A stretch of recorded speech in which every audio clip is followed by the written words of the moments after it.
అలా జరుగుతుంటే తత్ర వృత్త మహయుద్ధం తుములం రోమహర్షణం అంతరిక్షే చ భూమౌ చ పునశ్చ గిరిమూర్ధని దేవదానవయక్షాణాం పిశాచోరగరక్షసాం పశ్యతాం తన్మహద్యుద్ధం సప్తరాత్ర నవర్తతః నైవ రాత్రం న దివసం న ముహూర్తం చ నచక్షణం రామ రావణయోర్యుద్ధం విరామముపగచ్చతి. 7 రాత్రులు 7 పగళ్ళు ఒక క్షణం విరామం లేకుండా బాణాలు తీయడం సంధించడం కొట్టడం, బాణాలు తీయడం సంధించడం కొట్టడం. అటువైపు నుంచి కొన్ని కోట్ల బాణాలు, ఇటువైపు నుంచి కొన్ని కోట్ల బాణాలు. ఎవరి మీద ఎవరు? కేవలం రావణుడి మీద రాముడు, రాముడి మీద రావణుడు, అంతే. ఇద్దరే కొట్టుకుంటున్నారు. ఎన్ని అస్త్రాలున్నాయో అన్ని అస్త్రాలు ప్రయోగించేస్తున్నారు, ఎన్ని బాణాలున్నాయో అన్ని బాణాలు ప్రయోగించేస్తున్నారు. లోకం సంక్షుభితం అయిపోతోంది. ఎక్కడెక్కడి వాళ్ళు వచ్చేస్తున్నారు. ఆకాశం అంతా నిండిపోయింది. కట్టిక చీకటైపోయింది. గాఢాంధకారం. సూర్యప్రకాశం కూడా భూమి మీదకి అందట్లేదు. ఆ చీకట్లో బాణాలు మెరుస్తున్నాయి. అలా కొట్టుకుంటున్నారు. కానీ జయం మాత్రం నిశ్చితం కాలేదు. ఆ యుద్ధం అలా జరుగుతూనే ఉంది రాముడితోటి. వాడి అసాధ్యం కూడా వాడు చూడండి, వాడు సామాన్యుడు కాదు. 7 రాత్రులు 7 పగళ్ళు అటువంటి రామచంద్రమూర్తితో ఒక క్షణం విశ్రాంతి లేకుండా యుద్ధం చేసి నొప్పించాడు వాడు. అంత యుద్ధం చేస్తే మాటలు అన్నాడు వెనక్కి తిరిగి, అధ సంస్మారయామాస రాఘవం నాతలిస్తదా అజాన్నివ కిం వీర త్వం మే నమనువర్తసే విసృజాస్మై వధాయత్వా అస్త్రం తైతామమం ప్రభో వినాశకాల కదితో యస్సురై సోద్యవర్తతే. రామా, 7 రాత్రులు 7 పగళ్ల నుంచి యుద్ధం చేస్తున్నావు. సామాన్యమైన యుద్ధం కాదు. ఇంకెంతసేపు చేస్తావు? దేవతలందరూ రావణాసురుడి యొక్క శిరస్సు పడిపోయేటటువంటి ముహూర్తాన్ని నిర్ణయం చేసిన సమయం ఆసన్నమైపోయింది. మరిచిపోయావా రామా? అగస్త్యుడిచ్చినటువంటి దివ్యమైన అస్త్రం నీ యొక్క తూణీరంలో ఉంది. దాన్ని బయటికి తీసి అభిమంత్రించి విడిచిపెట్టు అన్నాడు. వెంటనే రామచంద్రమూర్తికి జ్ఞాపకానికి వచ్చింది ఆ అస్త్రం. దాన్ని తీస్తున్నారట పైకి. అసలు దాన్ని తూణీరంలోంచి పైకి తీస్తున్నారు. తీస్తేనే వాల్మీకి మహర్షి దాని గురించి ఎలా చెప్పారో చూడండి. తసస్సంస్మారితో రామ తేన వాక్యేన మాతలే జగ్రాహ శరం దీప్తం విశ్వసంత వివోరగం. దాన్ని పైకి తీస్తుంటే పుట్టలోంచి ఒక బ్రహ్మాండమైనటువంటి సర్పం బయటికి వస్తుంటే ఎలా ఉంటుందో అలా ఉంది. దాన్ని యం తస్మై ప్రథమం ప్రాద అగస్త్యో భగవాన్ ఋషి బ్రహ్మదత్తం మహాబాణం అమోఘం యధివీర్యవాన్. దాన్ని బ్రహ్మగారిచ్చారయా ఈ బాణాన్ని, రాక్షస సంహారానికి ఉపయోగించుకొని భగవానుడైన అగస్త్య మహర్షి ఇచ్చారు. బ్రహ్మణ నిర్మితం పూర్వం ఇంద్రార్థమమితౌజసా దత్తం సురపతే పూర్వం త్రిలోక జయకాంక్షిణ. చతుర్ముఖ బ్రహ్మగారికి ఇచ్చినటువంటి ఆ బాణాన్ని చతుర్ముఖ బ్రహ్మగారు లోకములను రక్షించమని దేవేంద్రుడికి ఇచ్చారు. యస్య వాజేషు పవన ఫలే భావక భాస్వరౌ శరీరమాకాశమయం గౌరకే మేరుమందరౌ. ఆ బాణానికి ఉన్నటువంటి గొప్పతనం ఏమిటో తెలుసుటండి. దాని రెక్కలలో వాయువు ఉంటుందిట సహజంగా. అందుచేత అది అభిమంత్రించి విడిచిపెట్టగానే వాయువేగంతో విడిపోతుంది. ఇంకా ప్రతిద్వందికి అవకాశం ఉండదు దాన్ని కొట్టడానికి. దాని ములుకులో అగ్ని సూర్యుడు ఉంటారట. బంగారు ములుకుతో ఉంటుంది. ఆ ములుకు చూసేటప్పటికే ఎటువంటి వాడి గుండెైనా జారిపోవలసింది. దాని అధిష్టానంగా మేరుమందర పర్వత శిఖరాలు ఉంటాయిట. అందుకని అటువంటి బరువుతో వచ్చి మీద పడిపోతుంది. దాని శరీరం బ్రహ్మమయం అయి ఉంటుంది ఆ బాణానికి. అందుకని దాని శరీరమే బ్రహ్మం. అంతే, అంతటా నిండిపోయినటువంటి పరమాత్మ స్వరూపంతో ఉంటుంది ఆ బాణం. జాజ్జల్యమానం వపుషా సుపుంఖం హేమభూషితం తేజసా సర్వభూతానాం కృతం భాస్కరవచ్చసం. భాస్కరుడు సూర్య భగవానుడి యొక్క తేజస్సు ఎలా ఉంటుందో మిట్ట మధ్యాహ్నం ఇలా ఆయన్ని ఎలా చూడలేమో అటువంటి తేజస్సుతో ఉంటుంది ఆ బాణం. ఈ బ్రహ్మాండాల్లో ఎన్ని భూతాలున్నాయో అన్ని భూతముల యొక్క తేజస్సులోంచి కొంత కొంత తేజస్సుని తీసి ఆ బాణాన్ని నిర్మాణం చేశారట. సధూమమివ కాలాగ్నిం దీప్తమాసి విషం యథా పరనాగాశ్వ బృందానాం భేదనం క్షిప్రకారిణం. అది ధూమంతో నిండిపోయినటువంటి కాళాగ్ని ఎలా ఉంటుందో అలా ఉంటుంది. ఆ బాణం ఇంతకు ముందు ఎన్నో దేవతల యొక్క గుర్రాలకి ఏనుగులకి శరీరాన్ని భేదించుకుంటూ వెళ్ళింది. ద్వారాణం పరిఘానాంచ గిరీణామపి భేదనం నానా రుజిరసిక్తాంగం మేధోదిగ్ధం సుదారుణం. అది ఇంతకు ముందు పర్వతాల్ని భేదించింది. పెద్ద పెద్ద ద్వారాల్ని బదలగొట్టింది. పరిగల్ని విరిచేసింది. ఎందరో రాక్షసుల యొక్క గుండెల్ని భేదించింది. దాని ఒంటి మీద కొంత రక్తం కొవ్వు పూయబడి ఉంటాయి. వజ్రసారం మహానాదం నానా సమితిదారణం సర్వమిత్రాసనం భీమం శ్వసం తమివ పన్నగం. పావులా ఉన్నటువంటి ఆ బాణాన్ని పైకి తీసి వింటినారికి పెడుతుంటేనే శత్రువుల గుండెలు వణికిపోయేటటువంటి ధ్వని చేస్తుందిట. అది శత్రు సైన్యాల గుండెల్ని చీల్చడం తప్ప వేరొకటి తెలియదు దానికి. అటువంటి బాణాన్ని తీశారు. కంకగృద్ధమలానాంచ గోమాయు గణరక్షసాం నిత్యం వక్షప్రదం యుద్ధే యమరూపం భయావహం. ఆ బాణం ఇంతకు ముందు ఎక్కడెక్కడ ప్రయోగింపబడిందో అక్కడక్కడ వెంటనే డేగలు, గ్రద్దలు, రాబందులు, నక్కలు, క్రూర మృగాల యొక్క గుంపులొచ్చి అవన్నీ తినడానికి కావలసినంత మాంసం పడేటట్టుగా శత్రువుల యొక్క గుండెల్ని బద్దలగొట్టినటువంటి బాణంట ఆ బాణం. దానికి నందనం వా నరేంద్రాణం రక్షసాం అవసాదనం వాదితం వివిధైర్వాజై చారుచిత్రైర్గరుత్మతః. అది వానరులకి అపారమైన సంతోషాన్ని ఇవ్వబోతోంది. రాక్షసుల యొక్క చరిత్రకి గీత పెట్టేయబోతోంది. వానరులు అందరూ కూడా కొద్దిసేపట్లో ఆనంద తాండవం చేసేటట్టుగా వాళ్ళ మనస్సులు పొంగిపోయేటట్టు చెయ్యగలిగిన బాణంట ఆ బాణం. అభిమంత్ర్య తతో రామం తం మహేషు మహాబల వేద ప్రోక్తేన విధిన సంధదే కార్ముకీ బలి. ఆ బాణాన్ని చేత్తో పట్టుకుని ఒక్కసారి వేద ప్రోక్తంగా ఎలా చెప్పారో అలా దాని మీద బ్రహ్మాస్త్రాన్ని అభిమంత్రించారు రామచంద్రమూర్తి. తస్మిన్ సంధీయమానేతు రాఘవేణ శిరోత్తమే సర్వభూతాని సంత్రేసు చిచాల వసుంధరా. అంత భయంకరమైన బాణాన్ని తీసి చేతిలో పట్టుకుని దాని మీద బ్రహ్మాస్త్రాన్ని అభిమంత్రించేటప్పటికీ భూమి అంతా ఒక్కసారి కంపించింది. సరావణాయ సంక్రుద్ధో భృతమాయమ్యకార్ముకం చిక్షేప పరమాయత్త తం శరం మర్మఘాతినం. శత్రువు యొక్క మర్మస్థానములను భేదించగలిగినటువంటి ఆ బాణాన్ని వింటినారికి తగిలించి బ్రహ్మగారిని ప్రార్థన చేసి వింటినారిని టంకారం చేసి బాగా ఆశాంతం చెవి వరకు లాగి పరమాత్మని స్తోత్రం చేస్తూ శత్రువు నిగ్రహింపబడాలని కోరుకుంటూ బాణాన్ని విడిచిపెట్టడానికి రామచంద్రమూర్తి సిద్ధపడుతున్నారట. సవ్రజైవ దుర్ధర్షో వజ్రబాహు విసర్జిత కృతాంత ఇవ చావార్యో న్యపతద్రావణోరసి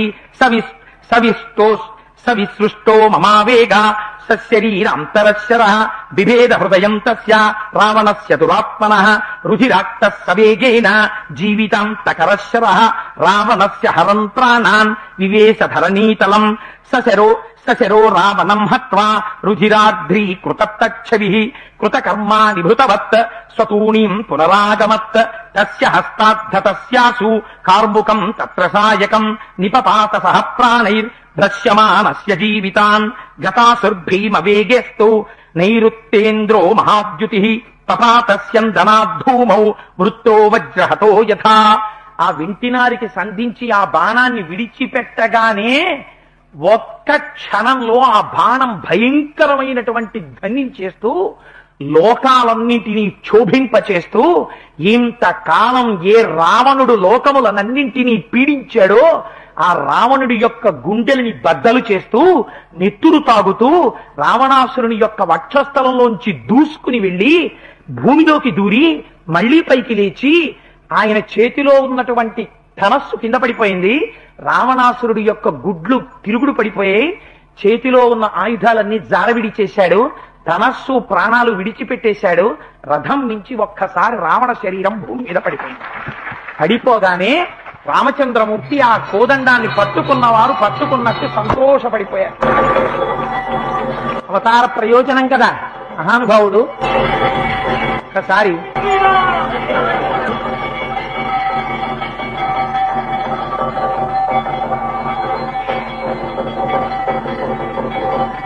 అందరూ ఒక్కసారి చెప్పండి అమ్మా, జై సీతారామచంద్ర భగవాన్ కి, జై సీతారామచంద్ర భగవాన్ కి, జై సీతారామచంద్ర భగవాన్ కి.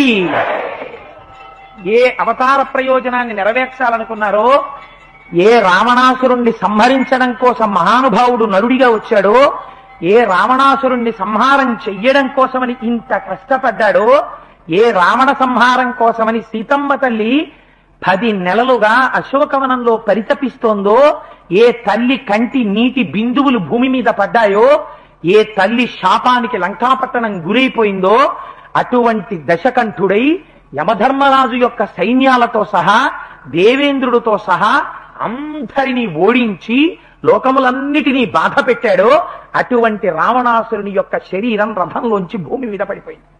పడిపోతే దేవతలందరూ అపారమైనటువంటి ఆనందాన్ని పొందారు. ఇదిగో ఇప్పుడు మోగే అలాగే ఒక్కసారి దేవదుందుబులు మోగే.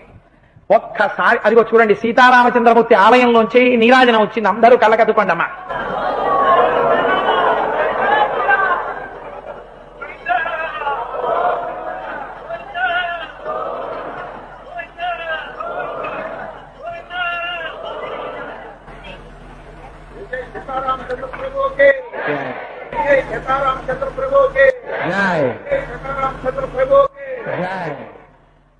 ఆ విధంగా ఎప్పుడైతే రావణ సంహారం జరిగిపోయిందో, మనం అంటే ఇవాళ ఇలా వింటున్నాం, కానీ ఆ రోజున నిజంగా దేవతలు ఎంత సంతోషపడిపోయారో. వెంటనే సుగ్రీవుడు పాపం అలా చూస్తున్నాడు, ఇప్పుడవుతుందా రావణ సంహారం అని. లక్ష్మణమూర్తి, అంగదుడు, ఋషుభుడు, వేగదర్శి, నీలుడు, సుషేనుడు, గంధమాదనుడు, వివిధుడు, మైందుడు, కొన్ని కోట్ల వానరములు అందరూ పరమానందంతో పరిగెత్తుకొచ్చేసారట. వచ్చేసి అందరూ రాముడి పక్కన చేరిపోయారు, ఆయన కాళ్ల మీద పడిపోయారు. తతస్తు సుగ్రీవ విభీషణాదయ సుహృద్విశేషా సహ లక్ష్మణాస్తదా సమేత్య హృష్టా విజయేన రాఘవం రణేభిరామం విధినాహ్య పూజయన్. అందరూ వచ్చి ఆ రామచంద్రమూర్తి యొక్క పాదాల మీద పడిపోయి ఆనందంతో పూజలు చేసి రామ రామ రామ అని ఆయన ఒళ్ళు ముట్టుకుని పొంగిపోయి పరవశించిపోతున్నారట. ఆయన లోకాభిరాముడు. ఇంత కష్టపడినా అయ్యో నేను ఇంత అలిసిపోయాను, నా మీద పడకండి అనేవాడు కాడు. పూర్వభాషీచ రాఘవ, తన ముందు మాట్లాడతాడు. అయ్యో అయ్యో అని వాళ్ళందరి మధ్యలోకి వెడితే పొంగిపోయాయిట ఆ వానరాలన్నీ. ఆనందంతో గంతులేసేస్తున్నాయి. ఎప్పుడైతే రావణ శరీరం రథంలోంచి కింద పడిపోయిందో రాక్షసులందరూ రావణుడు పడిపోయాడు, అమ్మో ఇంకా మనం బతికి బట్ట కట్టమని పరిగెడుతున్నారట. ఇంకా ఇదే సంధి, ఇంకా ఆనందంలో ఉన్నారు. ఇంకా స్వామి హనుమ ఆనందానికి అవధులు లేవు అసలు. పొంగిపోయి నాట్యం చేస్తున్నారు. ఓ రామ శ్రీరామ సీతారామ అని పొంగిపోతున్నారు. ఈ వానరులందరూ వెంట తరిమి వెళ్లి కనపడ్డ రాక్షసుడిని కనపడ్డట్టు సంహరించేశారు. లోకంలో రాక్షసుడు అన్నవాడు లేకుండా రాక్షస సంహారం అయిపోయింది. అందరూ పరమానందాన్ని పొందారు. దేవతలందరూ సంతోషపడిపోయి రావణ సంహారం అయిపోయిందని ఇంటికి వెళ్ళిపోవచ్చుగా, వెళ్ళలేడుట. అందరూ అలాగే ఆకాశంలో నిలబడి అమ్మో మా రాముడు, అమ్మో మా రాముడని పొంగిపోయా రాముడి వంక చూస్తున్నారట. కొన్ని కోట్ల కోట్ల నేత్రములు, తుమ్మెదల రెక్కలు ఎలా ఆడతాయో అలా ఇన్ని చూపులు ఒక్క రామచంద్రమూర్తి శరీరం మీద పడుతున్నాయిట. అప్సరసలు నాట్యం చేశారు. చతుర్ముఖ బ్రహ్మగారు పొంగిపోయారు. అమ్మయ్యా, ఇన్నాళ్లకి రక్షణ పూర్తయింది. ఎందుకని తన దగ్గర ఉండవలసిన ద్వారపాలకులు జయ విజయులు శాపహతులై రావణ కుంభకర్ణులుగా వచ్చారు. ఆయన అభ్యున్నతిని పొందారు. ఇంతకాలం రాక్షస శరీరంతో ఏడిపించాడు. ఏ స్వామి పాద సన్నిధానంలో ఉండాలో ఆ స్థితిని తాను పొందడానికి దుష్టమైన శరీరాన్ని విడిచిపెట్టి అంతరిక్షంలోకి వెళ్ళిపోయాడు. ఆ శరీరం కింద పడిపోయింది. అందరూ పరమ ఆనందంతో ఆనంద తాండవం చేసేస్తున్నారు. ఇది చెప్పాక, ఇంత ఆనందం మనస్సు పొందేశాక, అవతార ప్రయోజనమైన రావణ సంహారం జరిగిపోయాక మిగిలిన కార్యక్రమం రేపు చెప్తాను. నిన్నటి రోజున ఉపన్యాసాన్ని పూర్తి చేస్తూ మీతో ఒక విషయాన్ని మనవి చేశాను. రేపటి రోజు ఉపన్యాసంలో ఒక ప్రముఖమైన విషయం వస్తుంది. అది బయటికి రామచంద్రమూర్తి తన నోటి వెంట ప్రకటించడం చేత భక్తుల పట్ల రాముడికి ఎంత ఆర్తి ఉంటుంది అన్నదానికి అది నిదర్శనంగా ఉంటుంది అని ఒక విషయం ప్రస్తావన చేశాను. అయితే నిన్న రావణ వధ చెప్పి నేను సభలోంచి బయటికి వెడుతున్నటువంటి సందర్భంలో నన్ను చాలా మంది ఒకటే ప్రశ్న వేశారు. అయితే అంతమంది మనస్సులో ఆ ఒకటే ప్రశ్న ఉండడం ఆశ్చర్యకరం. అందరూ కలిసి నన్ను అడిగిన ప్రశ్న, ఏమంటే రావణాసురుడి యొక్క కడుపులో అమృత భాండం ఉంటుంది అంటారు కదా, రావణాసురుడి కడుపులో ఉన్నటువంటి అమృత భాండం మీద బాణం వేసి కొట్టాడు అప్పుడు మరణించాడని కదా చెప్తారు. మీరేమో నిన్న మీరు అబద్ధాలు చెప్పారని మేము అంటలేదు, వాల్మీకి మహర్షి రచించినటువంటి శ్లోకాలని మీరు చెప్పారు. కానీ మరి మేము విన్నది అబద్ధమా? అది చాలా బలీయమైనటువంటి మాట ప్రపంచంలో ఉంది కదా, మీరు అలా చెప్పలేదు. మీరు కేవలం ఒక్క బాణంతోటే కొట్టి సంహరించాడన్నట్టుగా చెప్పారు. ఇది లోకంలో ఇందుకు ఇంత బలవత్తరమైనటువంటి అపవాదు ఏర్పడి ఉన్నది అని ఒక విషయాన్ని ప్రస్తావన చేశారు. అలా రెండు అభిప్రాయములు ఎందుకు ఏర్పడ్డాయి అన్న దాని గురించి నేను మీకు ఒక విషయాన్ని విజ్ఞాపన చేయదలుచుకున్నాను. మనకి ఆధ్యాత్మ రామాయణము అని ఒక రామాయణం ఉంది. అది కూడా చాలా ప్రఖ్యాతి వహించినటువంటి రామాయణం. అయితే ఆధ్యాత్మ రామాయణాన్ని రచించినప్పుడు ఆయన మహానుభావుడు ఒక మాట అన్నారు.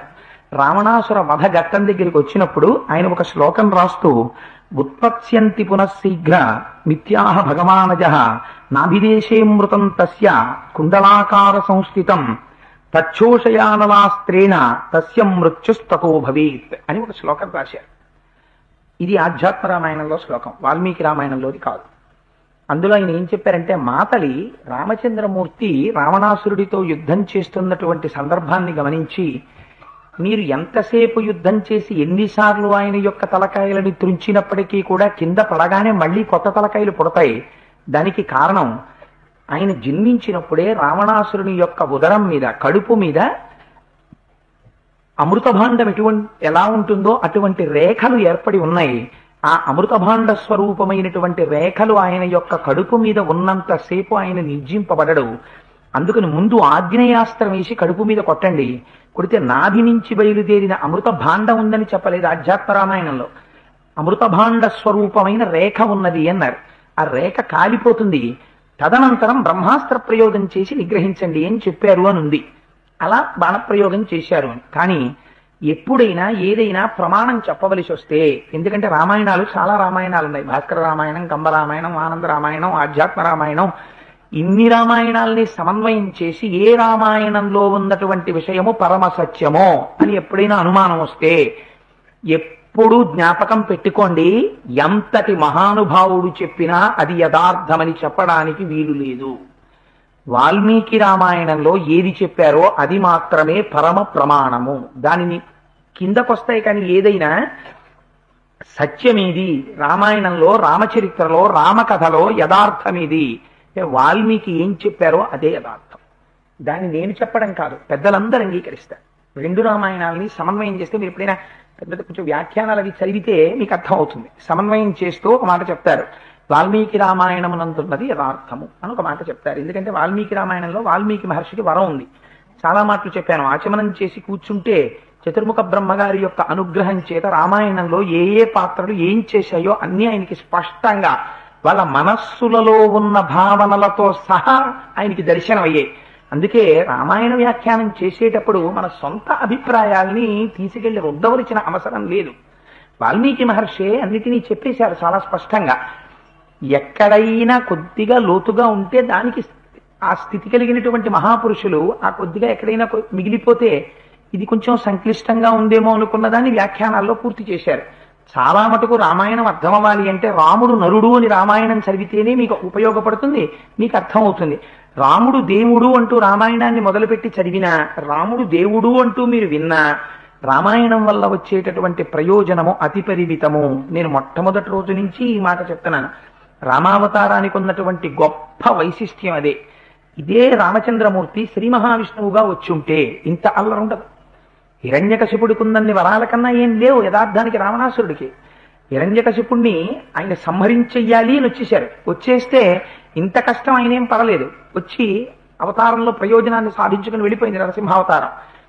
వామనావతారంగా వచ్చి బలిచక్రవర్తిని ఎలా దానం పుచ్చుకోవాలో అలా పుచ్చుకుని ఆయనకి కావలసిన ఏర్పాటు చేసి అవతారం వెళ్ళిపోయింది. కానీ రామావతార ప్రయోజనం ఒక నరుడిగా ప్రవర్తించి చూపించడం. నరుడిగా ప్రవర్తించి రాముడు చూపించకపోతే మనకి మనుష్య జీవితం అనేటటువంటిది ఇంత ఉత్కృష్టమైంది అని అర్థం కాదు. అందుకే మీరు ఇవాళ జరిగేటటువంటి ఘట్టం రాముడి యొక్క కథని నరుడిగా వినాలి అని ఎవరు చెప్పాలి? రాముడే చెప్తాడు.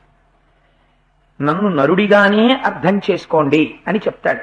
ఇవాళ ఘట్టంలో ఎందుచేత చాలా విశేషమైనటువంటి విషయాలు ఉన్నాయని అన్నానంటే, సరే వడ్డించబోతూ తినబోతూ రుచి ఎందుకు, ఆయా ఘట్టములను మీరే చూస్తారు, మళ్ళీ అదొక కొంత సమయహరణ. సరే, అందుచేత నిన్నను మీకు వచ్చినటువంటి అనుమానాన్ని నివృత్తి చెయ్యగలిగాను అని నేను అనుకుంటున్నాను. తదనంతరం ఎప్పుడైతే రామచంద్రమూర్తి రావణాసురుణ్ణి నిగ్రహించారో, రథంలోంచి ఆయన శరీరం భూమి మీద పడిపోయిందో, మొట్టమొదట ఏడుస్తూ పరిగెత్తినటువంటి వాడు విభీషణుడు. ఆశ్చర్యకరమైన విషయం ఎలా ఉంటుందంటే, అన్నదమ్ములు కొట్టుకుంటే జీవితాలు ఎలా ఉంటాయో చూపించడానికి మహర్షి వేరొక ఉదాహరణలు వాడడం. మళ్ళీ దాన్ని అన్యాపదేశ ప్రస్తావనలు చెయ్యరు. అప్పటి వరకు శరణాగతి చేశాడు. రావణుడు నిగ్రహించబడాలని కోరుకున్నాడు. ఆ రావణుడి ప్రాణాలు గాలిలో కలిసిపోయాయి. అయితే మీరు ఒక్క విషయం జ్ఞాపకం పెట్టుకోవాలి. రావణాసురుడు మరణించగానే మోక్షం పొందాడు అనుకుంటున్నారేమో, ఆయన పొందలేదు. దానికి ఒక కారణం చెప్తారు పెద్దలు. ఎందుచేత అంటే రావణాసురుడి శరీరం పడిపోయేటప్పుడు కూడా ఇంకా రాముడు మనుష్యుడన్న భావనతోనే పడిపోయాడు తప్ప ఆయన రాముడు దైవమే, నన్ను కొట్టడానికి వచ్చిన వాడే అన్న భావన ఒక్క రావణుడిలో మాత్రం కలగల. అలా కాని కలిగిందనుకోండి, దైవమన్న భావన రావణుడికి కలిగిందనుకోండి, రావణుడు ఏమవ్వాలి? మోక్షం పొందేయాలి. రావణుడు మోక్షం పొందేశాడనుకోండి, ఆత్మ సాయుధ్య సామీప్య సారూప్య సాలోక్య 4 స్థితులలో ఏ మోక్షాన్ని పొందినా తదనంతర ద్వాపర యుగంలో మళ్ళీ శిశుపాలుడిగా రావడానికి అవకాశం లేదు. అందుకని హిరణ్యాక్ష హిరణ్యకశిపులుగా, రావణ కుంభకర్ణులుగా, శిశుపాల దంతవక్రులుగా రావాలంటే రావణుని యందు ఆ భావన కలగకూడదు. అందుకే రావణునికి ఆ భావన ఉండదు. రాముడు మనుష్యుడన్న భావనతోనే ప్రతిద్వంద్విపోవాలి. తాను నరుడన్న భావనతోనే రాముడు యుద్ధం చెయ్యాలి. రాముడు నరుడన్న భావనతోటే మీరు రామాయణాన్ని చదవాలి. అంతకన్నా అతీతంగా అక్కడక్కడ వ్యాఖ్యానం కోసం తీసుకొస్తే సరే తప్ప మీరు పూర్ణంగా విష్ణువాంశగా రామాయణాన్ని చదివితే దానివల్ల మీ నిత్య ప్రవర్తనలో మీరు ఎదిగేదేమి ఉండదు. రాముడు దేవుడు కాబట్టి, రాముడు శ్రీ మహావిష్ణువు కాబట్టి దశరథ మహారాజు గారి మాట పాటించాడు. నేనేం విష్ణుమూర్తిని కానుగా, నేనెందుకు పాటిస్తాను? రాముడు శ్రీ మహావిష్ణువు కాబట్టి ఎవరినైనా నేను నిగ్రహించగలను అరణ్యవాసానికి వెళ్ళాడు. నేనే శ్రీ మహావిష్ణువుని కానుగా, నేనెందుకు నిలబెడతాను? నాన్నగారి మాట. ప్రతి విషయంలోనూ మీకు మినహాయింపు ఎలా వచ్చేస్తుందంటే రాముడు దేవుడు చేశాడు, నేనేం దేవుణ్ణి కాదుగా, నేనెందుకు చేస్తాను అన్న భావన వస్తుంది. ఆ భావన మీకు వచ్చిన నాడు రాముడు నడిగా వచ్చినటువంటి ప్రయోజనం నశించిపోతుంది. రామాయణ ప్రయోజనం అది కాదు. రామాయణ ప్రయోజనము రాముణ్ణి నరుడుగా మీరు ఆలోచించడమే, రాముణ్ణి నరుడిగా తీసుకుని మీరు అనుష్ఠానం చెయ్యడమే, రాముడు ఎలా ప్రవర్తించాడో అలా మీరు ప్రవర్తించడమే. రాముడికి ఉన్న లక్షణాలలో ఒక్క లక్షణం అంటే మనం రామాయణాన్ని రామాయణంగా చదివాం, రామాయణాన్ని రామాయణంగా విన్నాం. అలా కాకుండా రామాయణాన్ని రామచంద్రమూర్తికి ఉన్నటువంటి గుణముల పరంగా ఆ వ్యాఖ్యానం మీరు విన్నారనుకోండి, రామాయణాన్ని చదివారనుకోండి, అందులో ఏర్పడేటటువంటి లక్షణం గమ్మత్తుగా ఉంటుంది. అందుచేత పడిపోగానే తీరా రావణాసురుడి శరీరం పడిపోయిన తర్వాత మొట్టమొదట వచ్చి శోకించిన వాడెవరంటే విభీషణ. అన్నదమ్ములు కొట్టుకున్నంతసేపు బానే ఉంటుంది.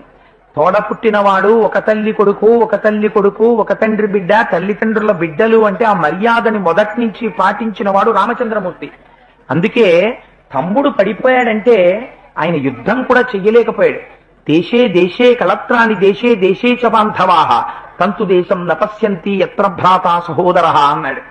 ఏ దేశం వెళ్ళినా భార్య దొరుకుతుంది, లేకపోతే భార్య అవడానికి కావలసినటువంటి కన్య దొరుకుతుంది.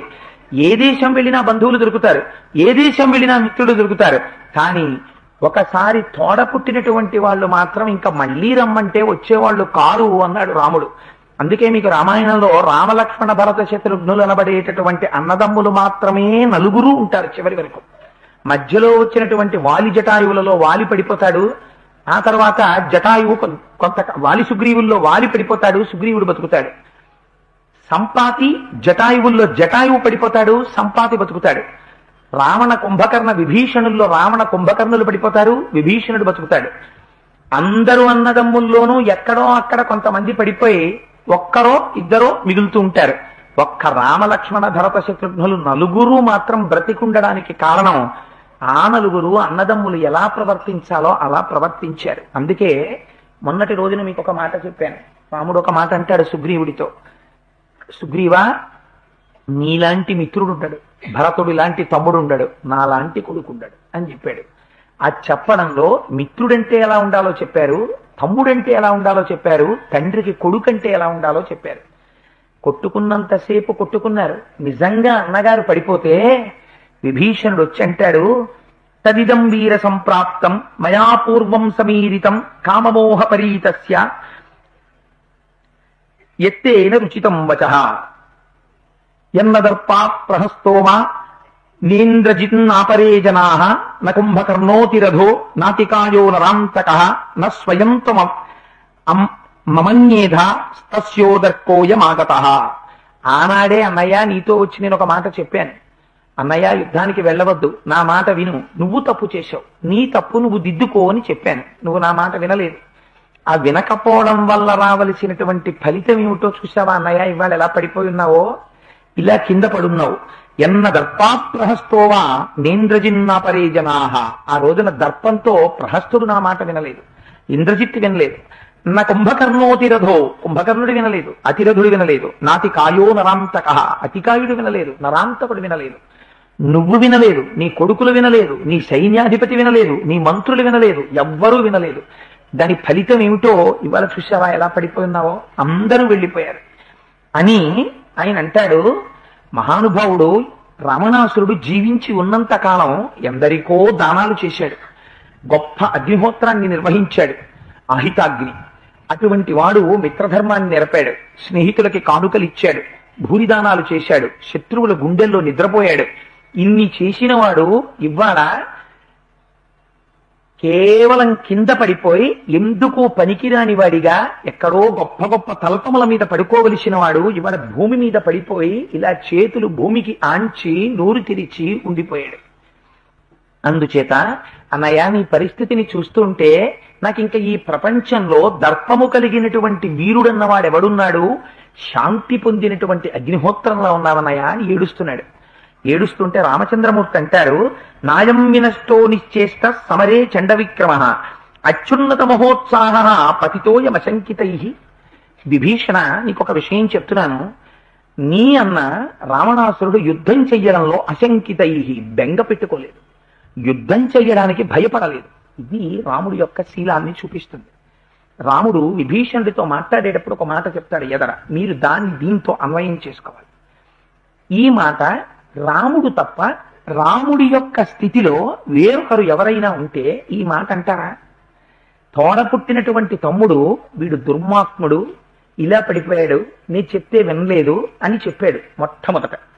చెప్పగానే రాముడు ఏమనాలి? అవునయ్యా, నా భార్యని అపహరించి తెచ్చినందుకు తగిన శాస్తి పొందాడనాలి. రాముడు అలా మాట్లాడాడు. ఏ రావణాసురుడు అపహరించి తెచ్చాడో ఆ రావణాసురుడితోటి వైరం రావణుడి శరీరం పడిపోయినప్పుడే తీరిపోయింది. అందుకని ఒకసారి మరణించినటువంటి వ్యక్తి గురించి వైరముతో సంబంధించిన మాట మనిషిగా పుట్టిన వారి నోటి వెంట రాకూడదు. అందుకని తాను ముందు చేస్తే తప్ప తన నోటి వెంట మాట్లాడరు. ఇది రాముడంటే. అందుకని ఎంత అందంగా మాట్లాడతారో చూడండి. నాయం వినష్టో నిశ్చేష్ట సమరే చండ విక్రమ. చేతకాని వాళ్ళ చూస్తూ నిలబడిపోలేదు మీ అన్నయ్య. ఎంత చండ విక్రమంతో యుద్ధం చేశాడయా, బెగ్గబెట్టుకోలేదు యుద్ధం చేసేటప్పుడు. అంత యుద్ధం చేసి అత్యున్నత మహోత్సాహ, విపరీతమైనటువంటి ఉత్సాహంతో యుద్ధం చేసి నిహతుడై ఇవాళ భూమి మీద పడిపోయాడు. నైవం నినష్టాశ్చోచ్యంతే క్షేత్రధర్మమవస్థితా వృద్ధిమాశంసమానాయే నిపతంతి రణాజిరే. ఉత్సాహంతో వృద్ధిని కోరి నాతో యుద్ధం చేసి రణభూమి మీద పడిపోయినటువంటి ఈ రావణాసురుడు ఒక వీరుడైనటువంటి వాడు చిట్ట చివర ఎలా పడిపోవాలని కోరుకుంటాడో అలా పడిపోయాడు. అందుచేత ఇందులో దోషం లేదు. ఒక వీరుడన్న వాడి కోరిక ఎప్పుడూ కూడా ఏదుంటుందంటే వీరోచితమైనటువంటి యుద్ధంలో ప్రాణం విడిచిపెట్టాలని ఉంటుంది. అటువంటి యుద్ధంలో ప్రాణం విడిచిపెట్టాడు. 7 రాత్రులు 7 పగళ్ళు ఒక్కడి నిలబడి యుద్ధం చేశాడు, పడిపోయాడు. అందుచేత మీ అన్నయ్య ఉత్తమ గతుల్ని పొందాడు. ఎలా మరణించాలో అలా మరణించాడు. చూడండి, దోషం రాముడు చెప్పాడా? చెప్పడు. ఇది రామాయణం వినడం చేత నువ్వు జీవితంలో నేర్చుకోవలసిన గొప్ప సత్యాన్ని మహర్షి ఆవిష్కరిస్తున్నారు. ఎంత శత్రువు కానివ్వండి, రాముడికి రావణాసురుడితో ఉన్న శత్రుత్వం కన్నా శత్రుత్వం ప్రపంచంలో ఎవరి మీద ఉండదు. ఒకసారి ఒక వ్యక్తి కాని మరణిస్తే ఆ మరణించినటువంటి వ్యక్తికి సంబంధించిన పాపజీవనం ఏదుందో దాని గురించి ప్రాజ్ఞుడైన వాడి నోటి వెంట రాకూడదు. వాడు వెళ్ళిపోయాడంతే, వాడితో పాటే వాడి పాపపు చరిత్ర కూడా వెళ్ళిపోయింది. నువ్వు మాట్లాడితే మంచి కోణం ఏదైనా ఉంటే దాని గురించి మాత్రమే మాట్లాడాలి. అందుకని ఎంత అందంగా మాట్లాడతారో, ఒక మనిషి ఎలా ప్రవర్తించాలో రామచంద్రమూర్తి చూస్తారు. తదనంతరం లోపల ఉన్నటువంటి అంతఃపుర కాంతలందరూ వచ్చారు. మొదట వచ్చిన వారు అంతఃపుర కాంతలు. రామాయణాన్ని రచించడంలో వాల్మీకి మహర్షి తీసుకున్నటువంటి జాగ్రత్త మీరు గమనించాలి. మండోదరి రాలేదు.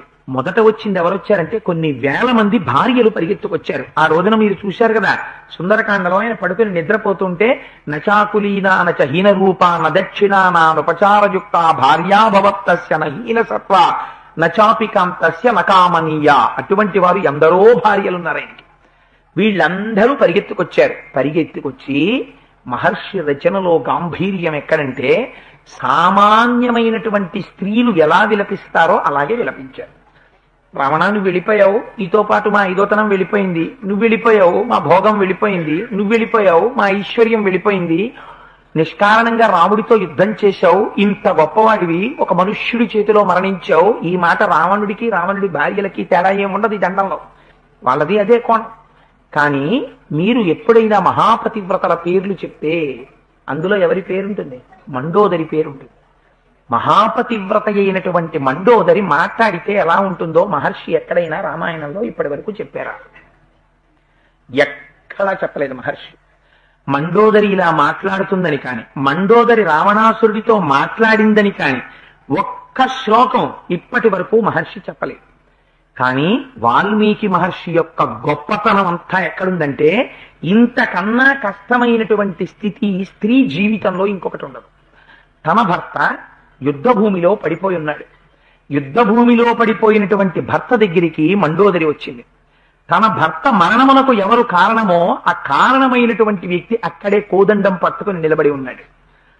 తన ఒక్క భర్తృమరణంతో సరిపోలేదు, ఇంకా తారకి భర్తృమరణంతో సరిపోయిందని మాత్రమే చెప్పాలి. ఎందుచేత అంటే మండోదరి తారకి కొడుకు బతికున్నాడు, అంగదుడు బతికాడు.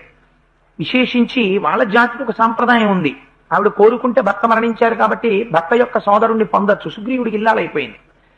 కానీ మండోదరి యొక్క పరిస్థితి వేరు. ఆవిడ మహాపతివ్రత, గొప్ప సౌందర్య రాశి. అటువంటి తల్లికి ఇవాళ వైధవ్యం వచ్చింది. ఆవిడ కొడుకులందరూ మరణించారు, ఒక్క కొడుకు లేడు. ఆశ్చర్యం ఏమిటో తెలుసా అండి, అంతమంది కొడుకులున్న రావణాసురుడికి ప్రేత సంస్కారం చెయ్యడానికి కొడుకు లేడు. తన భర్త అలా వెళ్ళిపోతే ఆ తర్వాత ఇంకా తన్ని చూడ్డానికి కొడుకులు లేరు, హక్కున చేర్చుకోవడానికి భర్త లేడు.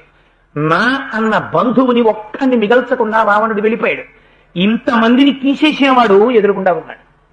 ఈ స్థితిలో ఆక్రోశము పొందినటువంటి స్త్రీ దృష్టి నిహతుడైన భర్తని చూడగానే ఎవరిని ఉద్దేశించి క్రోధంతో మాట్లాడాలి?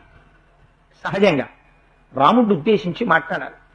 అప్పుడు స్త్రీ యొక్క దృష్టికోణం ఎటువైపు పెడుతుందంటే, నా అభ్యున్నతిని అంతటి నువ్వు నాశనం చేశావు, నా కొడుకుల్ని పడగొట్టావు, నా బంధువుల్ని పడగొట్టావు, నా మరుదుల్ని పడగొట్టావు, నా భర్త రాజ్యాన్ని నాశనం చేశావు, నా భర్తని పట్టణ పెట్టుకున్నావు, నేను ఇవాళ అనాథనై నిలబడిపోయాను, దీనికి అంతటికీ నువ్వే కారణం అనాలి. ఇంకొక మాట నేను అనవలసి వస్తే, మహాపతివ్రత అయినటువంటి మండోదరి క్రోధమునకు వశురాలైపోతే శాపం ఇచ్చేంత స్థితికి కూడా వెళ్ళవచ్చు.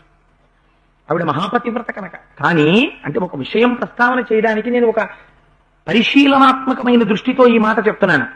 కానీ మండోదరి మహాపతివ్రత అని ఎందుకు అనిపించుకుందో, మిగిలిన భార్యలకి మండోదరికి తేడా ఎక్కడొస్తుందో, ఏ దృష్టికోణంతో చూడ్డం చేత ఆవిడ మహాపతివ్రత అయిందో మనందరికీ కడుపులో ఒక అనుమానం ఉంటుంది. అంతమంది స్త్రీలతో రావణుడు పడుకుంటే పక్కనే పాంపు మీద మండోదరి పడుకుంది, ఆవిడ కడుపులో బాధ లేదా?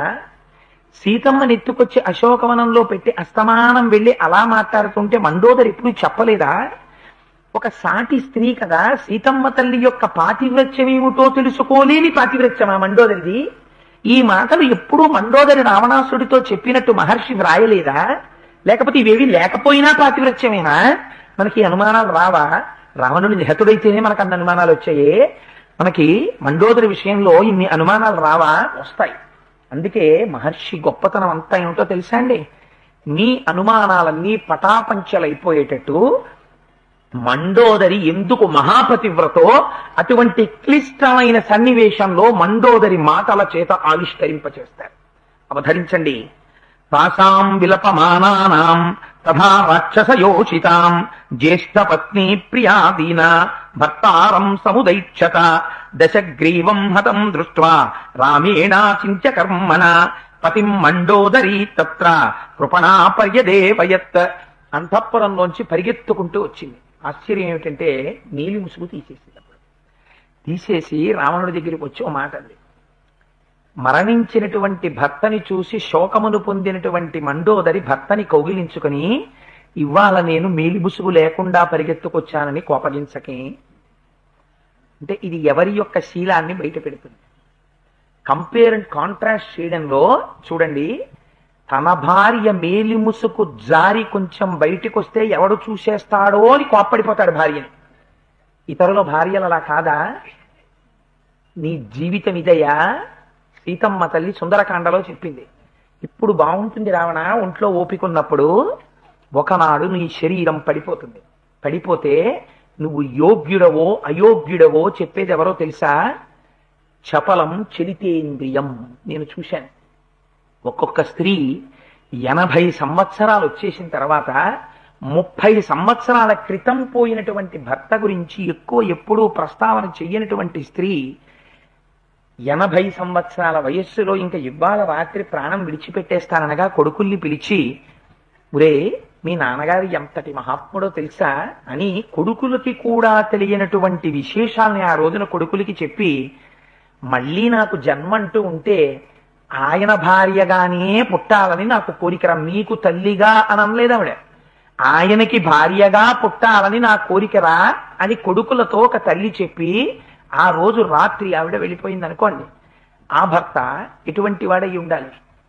అది వెళ్ళిపోయినటువంటి భర్త యొక్క జీవితం ఏమిటో చెప్తుంది. అందుకే సీతమ్మ తల్లి ఒక మాట అంది, నువ్వు ఎటువంటి వాడివో ప్రపంచంలో సర్టిఫికెట్ ఇవ్వగలిగింది నీ భార్య.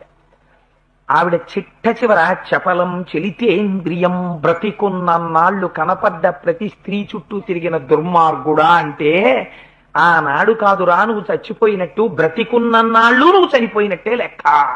రావణ నువ్వు ఆ మాట అనిపించుకోకూడదు అంది సీతమ్మ తల్లి. వధం చామిచ్చితాఘోరం తయా సౌ పురుషర్షభ విదిత సహి ధర్మజ్ఞ శరణాగత వత్సలహ అని చెప్పింది. వినలేదా తల్లి మాట? ఇవాళ ఫలితాన్ని పొందుతున్నాడు. ఏ మాట అందో చూడండి. జ్యేష్ఠ పత్ని, పెద్ద భార్య మండోదరి అక్కడికి వచ్చి, అయ్యా నా మీలు ముసుగు జారిపోయిందని కోప్పడకి అంది. అంటే బతికున్నన్నాళ్ళు ఆయన ప్రవర్తన ఎలాంటిదో ఈవిడ మాటలో బయటికి వచ్చేసింది.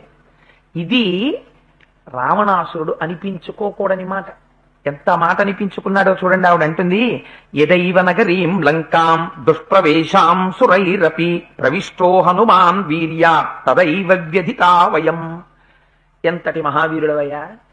దేవతలందరినీ ఓడించావా? ఎందరినో తరిమి కొట్టావా? దుర్భేద్యమైనటువంటి కాంచనలంకని నిర్మాణం చేశావా? 10 తలలతో ప్రపంచంలో ఎవడూ లేని రీతిలో 10 తలలతో 20 చేతులతో ప్రకాశించావా? కామరూపివయ్యావా? గొప్ప తపస్సు చేశావా? నరవానరముల చేతిలో తప్ప ఎవ్వరి చేతిలోనూ మరణము లేని వరాన్ని పొందావా? అందరి ఉసురు తీసే యమధర్మరాజు గారిని ఓడించావా? చిట్ట చివరికి ఒక మనుష్యుడి చేతిలో మరణించావా? ఏం ఆశ్చర్యం రావణా నీ జీవితం అంది. అలా అనడంలో సమస్త జాతికి ఒక పాఠం చెప్తోంది వాళ్ళ మహాపతివ్రతగా మండోదరి. ఆవిడ అంటుంది, ఏమయ్యా ఆ రోజే నేను ఒక మాట చెప్పాను. మహానుభావుడు ఒక వానరుడు హనుమ 100 యోజనముల సముద్రాన్ని దాటి వచ్చి నీ పేరు చెప్తే ప్రపంచమంతా గడగడలాడిపోతుంది. నిన్ను ఎందుకు రావణా అని పిలిచారు? నిన్ను అలా పిలవడానికి కారణం రావయతి సత్ప్రలాపాన్ కరయతీతి ఇది రావణ. పనికి మాలిన మాటలన్నీ మాట్లాడి లోకాన్ని ఏడిపిస్తావు కాబట్టి నీ పేరు రావణుడని పేరు. అందరినీ ఏడిపిస్తావని నీకు పేరుంటే నీ దగ్గరికి రావడానికి ఎంత భయపడాలి? అలాంటి నిన్ను నీ ఎదటకొచ్చి కూర్చుని ఒక మాట అన్నారు ఆ రోజున, నీ 10 తలకాయలు ఇప్పుడే గిల్లేస్తాను రా, రాముడు చంపుతానని ప్రతిజ్ఞ చేశాడని నువ్వు వదిలేను రా అన్నాడు హనుమ. అని లంకనంతని కాల్చి వెళ్ళిపోయాడయా. పైగా ప్రతిజ్ఞ చేసి వెళ్ళిపోయారైనా. వెళ్ళిపోయేటప్పుడు మళ్ళీ ఎలా వచ్చానో అలా వెళ్ళిపోతాను, వెళ్ళిపోయేటప్పుడు సీతమ్మకొక్కదానికే నమస్కారం చేస్తానన్నారు. అంతటి మహాప్రాజ్ఞుడైన వ్యక్తి, అంతటి బలశాలి అయిన వ్యక్తి ఒక్కడే వచ్చి లంకనంతటినీ నాశనం చేసి సీతమ్మకి అలాగే నమస్కరించి వెళ్ళిపోతే నీకు ఇంగిత జ్ఞానం రాలేదు, నీ మనస్సులో శంక కలగలేదు. ఇటువంటి వానరములు కొన్ని కోట్లున్నాయని ఆయన చెప్పారు, నువ్వు అనుమానపడలేదు. నా జీవితానికి ప్రమాదం వస్తుందన్న ఆలోచన నీకు రాలేదు. నీ బుద్ధి ఎంత విచలితమైపోయింది రావణ. యదైవ వానరైర్దోరై బద్ధసేతుర్మహార్ణవే తదైవ హృదయేనాహం శంకే రామ మమానుషం. ఏమి వానరములయ్యా, కోతులంటే చపల బుద్ధికి పెట్టింది పేరు. అలాంటి కోతులు కొన్ని కోట్ల కోతుల్ని వెంట పెట్టుకుని వచ్చాడా? కోతులన్నింటితో కలిపి సముద్రానికి సేతువు కట్టించాడా? సేతువు కట్టించి దాటి వచ్చాడా? నీకు అనుమానం రావద్దు? నీకు అనుమానం రాలేదు. అంటే నీ బుద్ధి అహంకారగ్రస్తమై నిండిపోయింది. దాని ఫలితం చూసావా రావణ? వ్యక్తమేష మహాయోగి పరమాత్మా సనాతన అనాది మధ్య నిధనో మహత పరమో మహాన్ తమస పరమోధాత శంఖచక్ర గదాధర శ్రీవత్సవక్షా నిత్యశ్రీ అజయ్య శాశ్వతో ధ్రువ మానుషం వపురాస్తాయ విష్ణు సత్య పరాక్రమ సర్వై పరివృతో దేవై వానర్వత్వముపాగతై సర్వలోకేశ్వర సాక్షాత్ లోకానాం హితకామ్యయ స రాక్షస పరీవారం హతవాం స్వాం మహాద్యుతి. మండోదర్ అంటుంది, అని ఒక మనుష్యుడి చేతిలో మరణించావా నువ్వు? రాముడు ఒక మనుష్యుడు వచ్చి నిన్ను పడగొట్టాడా అని ఇటు తిరిగి చూసింది. రాముడు కనపడ్డాడు. కనపడగానే గమ్మత్తేమిటో తెలుసా అండి? రాముణ్ణి యుద్ధ భూమిలో ఇన్ని మాటలు చూశాడు రావణాసురుడు. రాముడు ఎవరో రావణుడికి కనపడలేదు. రాముడు ఎవరో ఇన్ని కోట్ల రాక్షస సైన్యానికి దర్శనం అవ్వలేదు. ఆ స్థితిలో ఇలా చూడగానే రాముడెవరో మండోదరికి దర్శనమయ్యాడు. ఈయన మనుష్యుడటయా? ఈయన మనుష్యుడు కాడు. వ్యక్తమేష మహాయోగి పరమాత్మ సనాతన. ఆయన పరమాత్మయ సనాతనుడు, నిన్ను నిగ్రహించడానికి వచ్చిన శ్రీ మహావిష్ణువు. అనాది మధ్య నిధనో మహత పరమో మహాన్ తమస పరమోధాత శంఖచక్ర గదాధర శ్రీవక్షవక్షా నిత్యశ్రీ అజయ్య శాశ్వతో ధ్రువ మాపుషం వపురాస్తాయ విష్ణు సత్యపరక్రమ సర్వై పరివృతో దేవై వానరత్వ అపాగతై. దేవతలందరినీ వానర రూపాన్ని ధరింపచేశాడు. వారి తేజస్సులు వానర తేజస్సులుగా మారే. వానరులుగా వెంట పెట్టుకుని శంఖచక్ర గదాపద్మములను 4 చేతులలో పట్టుకునేటటువంటి వాడు సనాతనుడు. ఈ సమస్త లోకములను రక్షించేటటువంటి వాడు. ఎవరి యందు పుట్టి ఎవరి యందు పెరిగి ఎవరి యందు లయమవుతోందో అటువంటి వాడు. సర్వలోకములను రక్షించేటటువంటి వాడు. ప్రజల యొక్క కామ్యములను తీర్చగలిగినటువంటి వాడు. రాక్షసులను పరిమార్చగలిగినటువంటి వాడు. అటువంటి శ్రీ మహావిష్ణువయ్యా వచ్చినవాడు. ఆ శ్రీ మహావిష్ణువు వచ్చారని నీవు ఇన్ని మాటలు రాముణ్ణి చూస్తే నీకెందుకు అర్థం అవ్వలేదు రావణ అని అడిగింది రాముణ్ణి చూసి. ఇది మహాపాతివ్రత్యం అంటే. లోపల ఎంత సత్యదర్శనం చేసిందో చూడండి ఆ తల్లి.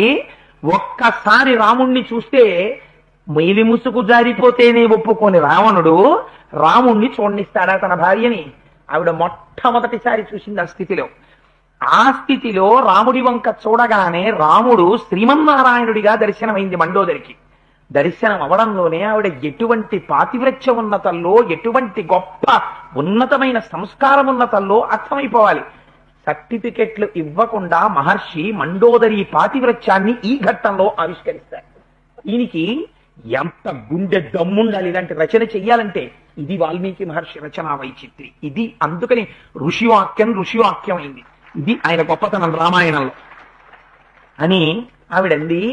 అయినా రావణ, నువ్వు రాముడి చేత సంహరింపబడ్డావని లోకం అనుకుంటోంది. నాకు తెలుసు నీ భార్యని కనుక. నువ్వు దేనితో చనిపోయావో నాకు తెలుసు. భార్య మాత్రమే చెప్పగలదు. భర్తకి సంబంధించినటువంటి కొన్ని చాలా ప్రగాఢమైన బలహీనతలు భార్యకి తెలిసిపోతాయి. ఆవిడ ఎలా చెప్పిందో చూడండి. ఇంద్రియాణి పురాజిత్వ జితం త్రిభువనం త్వయా స్మరణిద్భిరివత తద్వైర ఇంద్రియైరేవ నిర్జిత. ఒకానొకప్పుడు నువ్వు తపస్సు చెయ్యాలనుకున్నావు. తపస్సు చేసినప్పుడు ఇంద్రియాలని బలవంతంగా తొక్కిపెట్టావు. తొక్కిపెట్టి తపస్సు చేశావు. ప్రత్యక్షమయ్యారు బ్రహ్మగారు, వరాలు పొందావు. అప్పుడు నీ ఇంద్రియాలు నీ మీద పగపట్టాయి. నువ్వు మమ్మల్ని బలవంతంగా తొక్కిపెట్టావు. చూడు, నీ మీద పగ తీర్చుకుంటానన్నాయి. అందుకని నీ మీద పగ తీర్చుకున్నది రాముడు కాడు, ఇంద్రియాలు పగ తీర్చుకున్నాయి. నిన్నటి రోజున మీకు ఒకటి చెప్పాను. ఇంద్రియ లౌల్యము చేసి చంపేటటువంటి మాయామానుష రూపం అమ్మవారిది. ఇటువైపు నుంచి అటువైపుకి వెళ్ళిపోతుంది మండోదరి. అది ఆవిడ యొక్క జ్ఞానం, అది ఆవిడ యొక్క స్థితి.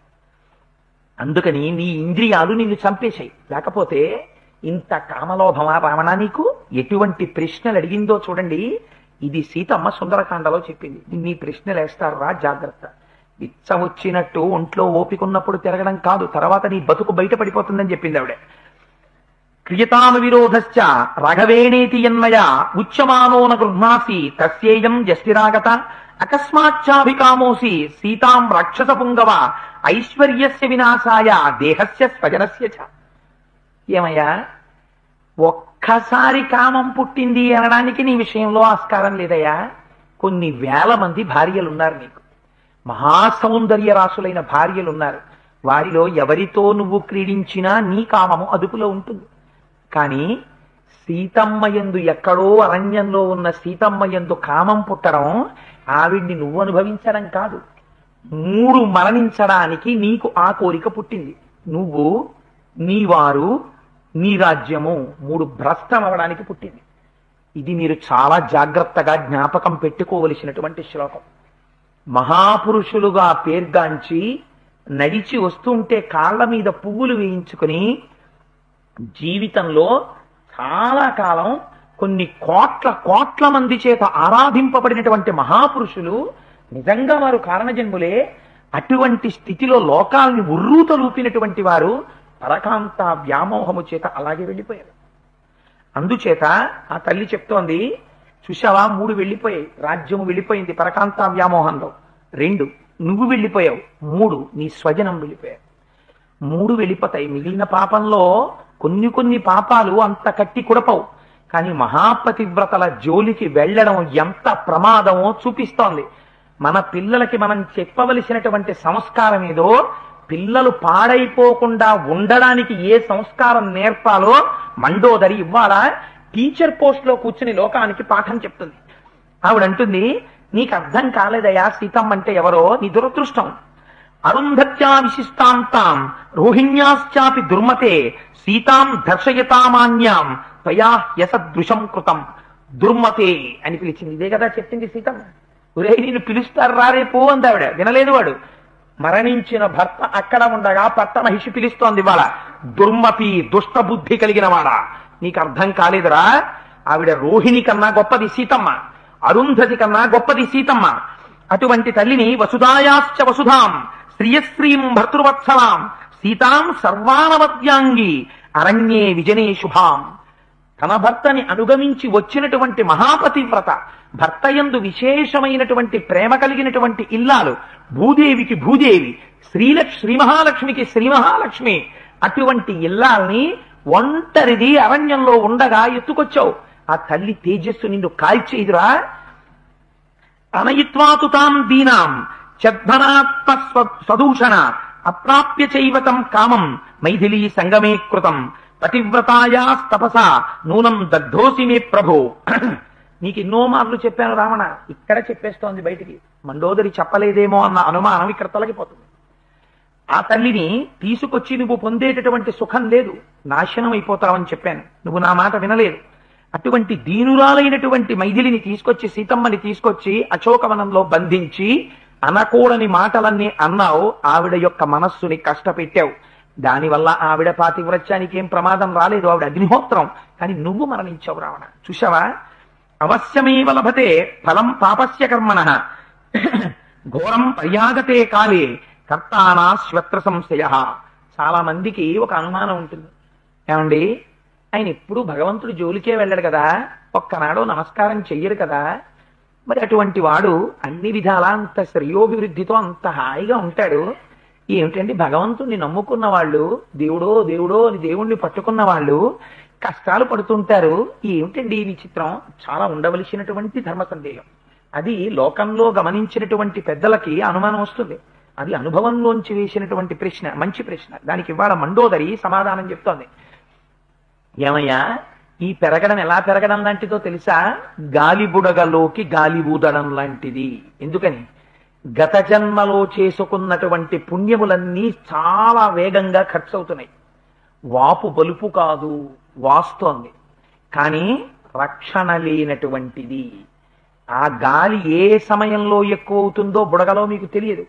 ఇంత పిసరు ఎక్కువైందా, do not stretch the string beyond the last degree of its elasticity అని ఒక ప్రొవర్బ్ ఇంగ్లీష్ లో. మీరు ఒక సాగేటటువంటి తాడు పట్టుకుని సాగదీసుకుంటూ వెడితే సాగుతున్నట్టు సాగుతున్నట్టు సాగుతున్నట్టు అనిపిస్తుంది, కానీ ఎక్కడ తెగిపోయే గుణం ఉందో మీకు తెలియదు. ఆ తెగిపోయేటటువంటి స్థితికి వచ్చిన నాడు ఏ నోటీసు ఇవ్వదు. ఎందుకంటే రక్షణ పొందడానికి కావలసినటువంటి దైవానుగ్రహాన్ని అపేక్షించి చేసిన పుణ్యము లేదు. ఆనాడు మధ్య పతనం అయిపోతుంది. ఏమిటండి అంతవారు ఇలా అయిపోయారా అంటారు. ఎందుకని? రక్షించడానికి వెనక ఏమీ లేదు. పోతన గారు చెప్తారు, రక్షణము లేక సాధుడు రక్షితుడగు సమత చేసి రాయుడులందు రక్షణలు వేయి కలిగిన శిక్షితుడగు కలుడు పాప చిత్తుండగుటన్. ఎంత ఐశ్వర్యం ఉండనివ్వండి, చిన్న ప్రమాదం ఎదురొచ్చింది అనుకోండి, అంతే దెబ్బ తినేయవలసిందే. ఎందుకంటే ఏ రక్షణ ఆ రోజున ఉండాలో ఆ రక్షణ దైవము వైపు నుంచి రాదు కనుక. దైవము వైపు నుంచి పరిపూర్ణమైన రక్షణ ఉన్నవాడికి ఎంత ప్రమాదమే రానివ్వండి, ఆ ప్రమాదము వాడిని ఏమి చేయదు, దైవం వాడిని రక్షించుకుంటుంది. ఎందుకని? దైవానుగ్రహము ఉన్నది కనుక. తేడా చెప్పేస్తోంది సీతమ్మ. నువ్వు నీ చేసినటువంటి పురాకృత పుణ్య విశేషం కాంచన లంకను అనుభవించావు, సీతమ్మని తెచ్చి ఇంట్లో పెట్టావు, ఆ పాపం అనుభవానికి రావడం మొదలుపెట్టింది, అంతే తెగిపోతుంది, అంతే బుడగ పగిలిపోతుంది, తాడు తెగిపోతుంది. అక్కడ ఇంకా మళ్ళీ కొంతకాలం అనుభవించడం, ఆ తర్వాత ఏదో బుద్ధి రావడం ఉండదురా. ఎందుకని? ప్రమాదం వైపుకి బుద్ధి తీసుకెళ్లిపోతుంది. దైవానుగ్రహం అయిపోయింది కాబట్టి, ఈ పుణ్యం అయిపోయింది కాబట్టి. అందుకని పడిపోయావు రావణ అనుభవం. తీర్పు చెప్పేసింది తల్లి. మరి ఎవరు రక్షింపబడ్డవాడు ఇంత లంకాపట్టణంలో? ఒక్కడే. ఎవరైనా? విభీషణుడు. ఎందుకని? పుణ్యము చేసి ఉన్నాడు. అంతటి పాపపు జీవితం ఉన్న వాళ్ళ మధ్యలో ఒక్కడే పుణ్యాన్ని నమ్మాడు. తీర్పు చెప్తోంది ఇవాళ. శుభశ్చుభమాప్నోతి పాపకృత్ పాపమశ్నుతే విభీషణ సుఖం ప్రాప్తం త్వం ప్రాప్త పాపమీదృశం. విభీషణుడు శుభాలు చేశాడు, పుణ్యం చేశాడు, సీతమ్మ ఎవరో తెలుసుకున్నాడు. నువ్వు చంపేస్తావైనా అన్నా సరే అన్నయ్య వద్దన్నయ్య అని చెప్పాడు. ఆ పుణ్యఫలం విభీషణుడికి వాళ్ళ అనుభవంలోకి వస్తోంది. బతికిపోయాడు ఇంతమందిలో, రాజవుపోతున్నాడు. నువ్వు వినలేదు, పాపం ఒకటే చేశావు, పుడగ పెరిగినట్టు ఐశ్వర్యం అనుభవించావు. పాపము ఫలితాన్ని ఇవ్వడం మొదలుపెట్టింది, పేలిపోయిందంతే పుడగ. ఎందుకని? నీకు రక్షణ లేదు. ఇది రావణ నీ జీవితం. ఇప్పుడు రావణుడి గురించి మాత్రమే మాట్లాడుతోందా? మండోదరి వాక్యములు సమస్త లోకమునకు పనికొస్తాయా? సమస్త లోకమునకు ఉపదేశములే. ఒక మహాపతివ్రత మాట్లాడితే ఎలా ఉంటుందో అలా మాట్లాడుతోంది తల్లి ఆ రోజున. ఆవిడంది, నకులేన న రూపేణ న దాక్షిణ్యేన మైథిలి మయాధికా వాతుల్యావా తత్వం మోహాన్న బుద్ధ్యసే. రావణ, సీత నాకన్నా గొప్ప కులంలో పుట్టిందా? నాకన్నా గొప్ప రూపవత? నాకన్నా గొప్ప దాక్షిణ్యం ఉన్నదా? ఎందులో సీత నాకన్నా గొప్పది? కానీ నీ దురదృష్టం, నాకన్నా నీకు సీత గొప్పదిలా కనపడింది అంది. అయితే మనకి ఇక్కడ వెంటనే ఒక అనుమానం వచ్చేస్తుంది. అదేమిటండి, సీతమ్మ సీతమ్మే కదా, ఇప్పుడే కదా చెప్పింది, అంత మాట మళ్ళీ సీతమ్మని అనొచ్చా? సీతమ్మతో మండోదరి పోల్చుకోవచ్చా అని. మీరు ఒక్కటి జ్ఞాపకం పెట్టుకోండి, ఏ భార్య అయినా అలాగే మాట్లాడాలి. ఏ ఉత్తమురాలైన భార్య అయినా తన భర్త గురించి చెప్పేటప్పుడు అన్ని విధాలా నేను ఆయనకి సరిపోయిన దాన్ని అన్న విశ్వాసం భార్యకు ఉండాలి. నాకన్నా ఏ విషయంలో అవతల వారు అధికురాలు అని భర్త మనస్సుని కట్టడి చేసి తన వైపుకి పెట్టుకోవాలి. అందుకే తలంబరాలు పోయిస్తారు. అందుకని పాపబుద్ధి అటువైపు ఇటువైపు రెండు వైపులా చెదరకూడదని. ఆ మాట మండోదరి అనడం చాలా న్యాయం. ఒక భార్య ఆ మాట అనాలి. నాకన్నా ఆ విషయంలో ఎక్కువే లేవయ్యా సీతమ్మ, అందుకని వెళ్ళావు, తప్పే ఉంది అనడానికి. ఇదేమన్నా black and white TV, colour టీవీయా? కాదు, అది జీవితం. జీవితంలో ఒకసారి నువ్వు తాళి కట్టిన తరువాత if it is a TV, all right, you sell it away and going for another colour TV, problem లేదు. నువ్వు విసిడి కొనుక్కున్నావు, బజార్లో డివిడి వచ్చింది, నష్టం లేదు. ఇది ఎవడో కొనకపోతే పక్కన మారేసి డివిడి తెచ్చుకో. బట్ జీవితం అలా కాదే. నువ్వు ఒకసారి తాళి కడితే అగ్నిసాక్షిగా ఒక మాట చెప్పావు, ధర్మేచ అర్థేచ కామేచ నాతిచరామి. ఇంకా నీ జీవితం ఆ మూడు విషయాల్లో ఆవిడతో ముడిపడి ఉంది. నీ జీవితంలో ఎప్పుడైనా మనస్సులో ఉల్లాసమైన కోరిక పుడితే అది నీ భార్య యందు మాత్రమే కలగాలి. అన్యుల యందు ఆ భావన కలిగితే వెంటనే స్నానం చేసి నువ్వు వెళ్ళి పూజా మందిరంలో కూర్చొని అమ్మవారికి ఒకసారి ధ్యానం చేయాలి. అమ్మా, నా బుద్ధి యందు పాపపు బుద్ధి ప్రవేశిస్తోందని ప్రయత్నపూర్వకంగా 10 మార్లు అమ్మా చెల్లెమ్మా చెల్లెమ్మా అని పిలవాలి. లేకపోతే నువ్వు పతనమైపోతావు. ఎందుకని? అత్యంత ప్రమాదకరమైన పాపం. ఈ పాపం వైపుకు బుద్ధి వెళ్లకుండా ఉండడానికి ఈ మాట ఒక స్త్రీ అలాగే మాట్లాడాలి. అంతేకాని నాకన్నా ఆవిడ ఎక్కువ కదండి, అందుకని పాపం మీరు వెళ్తే తప్పు లేదండి అని మండోదర అంటే మహాపతివ్రత ఎందుకు అవుతుంది? ఆ మాట ఒక స్త్రీ మాట్లాడచ్చా? ఎప్పుడూ మాట్లాడకూడదు. అందుకే మండోదర అలాగే మాట్లాడింది. అందులో దోషం ఎక్కడుంది? ఏమీ దోషం లేదు. చూడండి, ఆవిడ మహాతల్లి ఆ స్థితిలో మాట్లాడితే మండోదరి వాక్యాలంటే ఎంత గంభీరంగా, ఎంత గుంభనంగా, ఎంత అందంగా మాట్లాడుతుందో. ఆవిడంది, పితా దానవరాజోమే భర్తామే రాక్షసేశ్వర పుత్రోమే శక్రనిర్జేత ఇత్యేవం గర్వితాభృశం దృప్తారి మర్దనా శూరా ప్రఖ్యాత బలపౌరుషా అకుతశ్చిత్ భయానాథ మమేత్యాసీన్ మతిర్ధృడా తేషమేవాం ప్రభావానాం యస్మాకం లోపమం మహత్ కదం భయమసంబుద్ధం మానుషాదిదమాగతం. చూశావా రావణ, జీవితాలంటే ఎలా ఉంటాయో? ఎంత గొప్ప మాట చెప్పేసిందో చూడండి. పెద్దల వైపు నుంచి నీకు ఐశ్వర్యం రావచ్చు, లేదా నీ అదృష్టం బాగుండి నువ్వే అమ్మవారి అనుగ్రహంతో అపారమైన ఐశ్వర్యాన్ని పొందొచ్చు. కానీ కొత్తవి కలిసి రావడాన్ని శాస్త్రంలో యోగము అంటారు. అంతకుముందు లేదు నీకు ఐశ్వర్యం, నీకు ఏదో ఒక రూపంలో ఆ ఐశ్వర్యం కలిసి వచ్చింది, అలా వస్తే యోగం అంటారు. మనం అడిగితే ఒకటే అడుగుతాం, యోగక్షేమములు అడుగుతాం, అంతేకాని యోగం ఒక్కటి అడగడం, క్షేమం ఒక్కటి అడగం. యోగము అంటే వచ్చింది, వచ్చినది ఉండుట క్షేమము. వచ్చినది ఉండాలి, ఉంటేనే తర్వాత పిల్లలు తింటారు. ఆచంద్రతారార్కం వంశం వృద్ధిలో ఉంటుంది. ఈ యోగక్షేమములు ఎక్కడ పాడైపోతాయో ఇవాళ మండోదరి చెప్పేస్తోంది. ఆవిడంది, నా తండ్రి దానవరాజు అయినటువంటి మయుడు, నా భర్త లోకములన్నిటినీ గెలిచినటువంటి రావణుడు, నా కుమారుడు ఇంద్రుణ్ణి జయించినటువంటి మేఘనాథుడు, నేనున్న రాజ్యం లంకా రాజ్యం, అది కాంచన లంక, అది దుర్నిరీత్యం, దాని వైపు కన్నెత్తి చూడగలిగిన వాడు వీడు అని అహంకరించాను. కానీ ఇది నిలబడలేదయా, అబద్ధం అయిపోయింది. ఇవాళ నేనేమయ్యానో తెలుసా? కొడుకు లేడు, భర్త లేడు, రాజ్యం లేదు, బంధువులు లేరు, నీకు తలకొరివి పెట్టడానికి ఒక కొడుకు మిగలలేదు. ఒక్క 10 రోజుల్లో నా పరిస్థితి ఇలా అయిపోయింది. ఎందువల్ల అయిపోయింది? మహాపాతకం నువ్వు చేశావు. ఇంట్లో ఉన్నటువంటి యజమాని చాలా జాగ్రత్తగా ఉండాలి, చాలా జాగ్రత్తగా ఉండాలి. అందుకే మన శాస్త్రాలు, మన సంప్రదాయాలు అంత గంభీరంగా ఉంటాయి. వివాహం చేసుకునేటప్పుడు స్నాతకోత్సవము అని ఒకటి చేస్తారు. తండ్రి చాలా జాగ్రత్తగా నడిపించవలసినటువంటి క్రతువుల్లో స్నాతకోత్సవం ఒకటి. నాకు అనిపిస్తుంటుంది ఒక్కొక్కసారి, అసలు స్నాతకోత్సవంలో పెండ్లి కుమారుడికి చెప్పేటటువంటి మంత్రాలకి అర్థం చాలా మందికి తెలియదు. వాటిని మంత్రము, మంత్రార్థము తెలుగులో ముద్ర వేసి దాన్ని పెళ్లి కొడుకు 2 రోజులు ముందే ఇచ్చి, ఒరే నాయనా ఒక్కసారి ఇది చదువుకోరా అని చెప్తే లోకం, మీరు నవ్వకండి, నేను ఒక గంభీరమైన విషయాన్ని ప్రస్తావన చేశాను. ఎందుచేత అంటే అందులో పక్కన కూర్చోపెట్టుకుని ఒక మాట చెప్తారు, ఒరే నాన్న ఎప్పుడూ కూడా మాతృదేవోభవ, పితృదేవోభవ, ఆచార్య దేవోభవ, అతిథి దేవోభవ అని ఎప్పుడూ కూడా నువ్వు దానం చెయ్యడంలో ప్రమాదపడకో అని ప్రమదితవ్యం ప్రమదితవ్యం ప్రమదితవ్యం అంటూ ఆ మంత్రం చెప్తారు. ఇలా చెప్తే వాడి బుర్రలోకి వెళ్ళి వాడు రేపు పొద్దున్న ఎందుకని కుటుంబాధిపతి, వాడి భార్య వాడికి ఉంది, ఉండడం చేత వాడు పూజ చేస్తే ఎక్కడికైనా వెళ్ళినప్పుడు వాడి గోత్రనామాలు చెప్పుకుని ధర్మార్థ కామమోక్ష చతుర్విధ వృషార్థ సిద్ధ్యర్థం అని సంకల్పం చెప్పుకుని పూజ చేస్తాడు. అందుకని ఇంటి యజమాని ఎలా ఉండాలో, యజమాని మంచివాడు అనుకోండి కిందవాడు రక్షణ పొందుతారు, కిందవాళ్ళు మంచివాళ్ళు, యజమాని మంచివాడు కారనుకోండి కిందవాడు దూరం అయిపోతే వాడు రక్షణ పొందుతాడు. వీడిని ఆశ్రయించి ఉన్న వాళ్ళందరూ పాడైపోతారు. చెట్టుకి ఒక ఆకు ఎండిపోయింది అనుకోండి ప్రమాదం లేదు, చెట్టు వేరు పుచ్చిపోయింది అనుకోండి చెట్టు నాశనం అయిపోతుంది. అందుకని ఇంటికి పెద్దవాడు చెట్టుకి వేరు లాంటి వాడు. అందుకని వాళ్ళు చెప్పేస్తోంది మండోదరి, నేను మయుడి యొక్క కుమార్తెని, ఏమైంది నాకు? ఇంద్రజిత్తుకి తల్లిని, ఏమైంది నాకు? రావణాసురుడికి భార్యని, కాంచన లంకకి పట్టమహిషిని, ఏమైంది నాకు? ఇవాళ 10 రోజుల్లో నా పరిస్థితి ఏమిటి? నా భర్త శరీరం భూమి మీద పడిపోతే దానికి అగ్నిహోత్రం పెట్టే కొడుకు లేడు.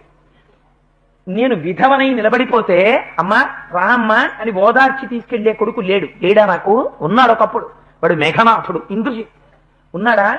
నీ వల్లే పోయాడు ఆ కొడుకు. నువ్వు చేసిన మహాపాతకం నా కొడుకుని తీసుకెళ్లిపోయింది, నువ్వు చేసిన మహాపాతకం రాజ్యాన్ని తీసుకెళ్లిపోయింది, నువ్వు చేసిన మహాపాతకం నా బంధువులందరినీ తీసుకెళ్లిపోయింది, నువ్వు చేసిన మహాపాతకం నిన్ను తీసుకెళ్లిపోయింది.